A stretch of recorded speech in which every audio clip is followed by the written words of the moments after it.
FightHype.com here with legendary Tony the Tiger Lopez, coming here to Catch Creek, catch one of these shows, bring back memories every time you come to a show. Oh yeah, well, now, before it seemed like yesterday, now it seems like maybe last year.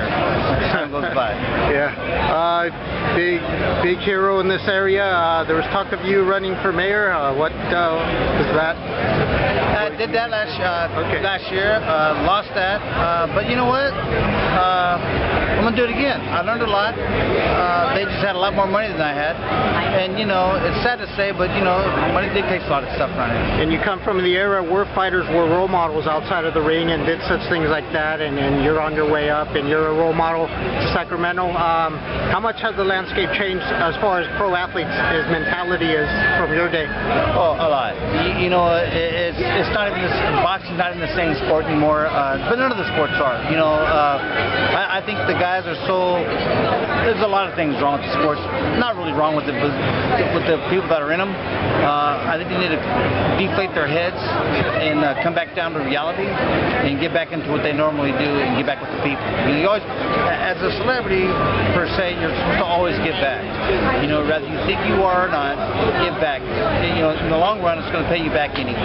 You know, so. You were known as a hometown local area fighter, Sacramento, Reno, Tahoe, but then you weren't afraid to go on the road and fight anybody with Joey Gamage and Chavez in Mexico. How do you see today's mentality of athletes that sort of don't want to take that risk? I don't think anybody wants to take any risks. I mean, now they have catch weights. You're fighting for a world title and you have a catch weight? How's that even happen? You know, catch weight for me, here's what a catch weight meant for me when I fought Mitchell for my title. Well, the catch weight, there was none. I didn't make the weight. If he didn't accept the fight like it was, then we would have lost it. Then it would have been a 10-round fight, and there would have been no title at stake. And he would have to fight the #1 contender for it. But today, they said, oh no, we'll make a catch weight now because one might be too weak or too strong or whatever excuse they have. Boxing is not like it used to be. Boxing is a sport where, because I walked around at 160 and I weighed in at 130 and I walked into the ring about 159 3/4, that's because I worked my butt off. Not because, well, is it an advantage? Of course it is. That's why I worked my butt off. You know, could I have gone up? Sure I could have gone up. I did towards the end, but you know, because I worked my butt off, I deserve the accolades that I give for that. If that's mean by winning fights or whatever, then so be it. Then the next guy has a chance to work his butt off to get down to do what I did. So because I was willing to do it, that doesn't give you an advantage. It's just that's what I did. And back in your day, fighters would defend their titles and then often have non-title bouts in between to stay active. When I talked to Sergey Kovalev before the Andre Ward fight, he said he prefers to fight about 4 times a year, but the way the promotions and everything is, he's stuck with like 1 or 2 fights a year. How hard do you think? I mean, in today's age where one loss seems to be a death sentence, at what point did you see in boxing where it changed, where undefeated records now mean so much more than just a warrior? Well, watch this. When you can have 7 fights and fight for world title, that's ridiculous. Or low. Come on, man. I wasn't even thinking about a world title until I was 30-something, and I think I was late 20-something before I lost my first fight. You know, and then I had to recoup myself because I had 1 loss now. I had to recoup myself and redeem myself as a fighter, because that's what we did back in our days. You know, now you got guys that there's catch weights, there's you name it, they have it out there. They're making excuses for people to not fight or fight other fighters. You know what I mean? So it's kind of I don't know. I just find it very disappointing. You know, for me anyways. In this age where just about every fighter coming into a gym is looking to be an MMA fighter and somehow might discover boxing if they find out their ground game isn't that great, what is it going to take to get people back into boxing, even the fans back into the arenas? I'm a fight fan. I like fighting.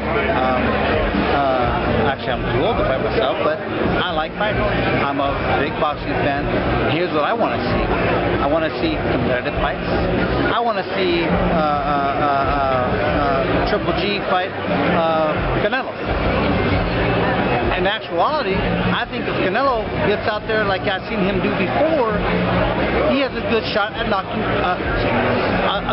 Triple G out. And everybody's going to say, oh, no, you're crazy. Well, sure as this crazy. Here's how crazy I am. if you pay attention to old school fighters, I don't care what you do right. I'm not watching your fights for what you do right.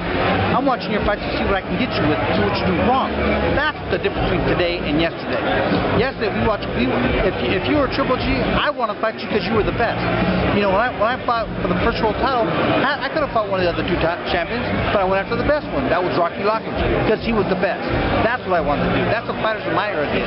But now it's all changed. So, you know, it's a whole new era of boxing. You know, I want to see competitive fights. I want to see the fighters stop dodging each other, stop making excuses.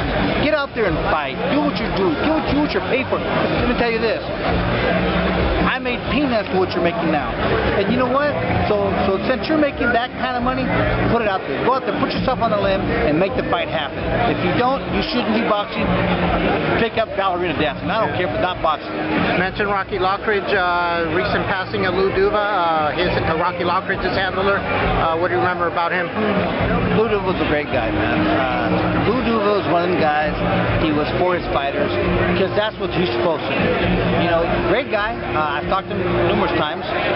Before that fight, after that fight, we had different dealings, obviously with different fights. And like, you know, he was just a great guy, man. The sport of boxing has to miss Lou Duva. Finally, 32 years ago today, Marvin Hagler, Thomas Hearns, that war. What do you remember about that? And even that whole area with the four kings, the Hagler, Hearns, Leonard, and Durant. Those two, I remember that fight. You know, and it was a war. It was a war from the opening round, and that's what's missing. So for you fighters out there today, here's how it really is supposed to go. You fight anybody.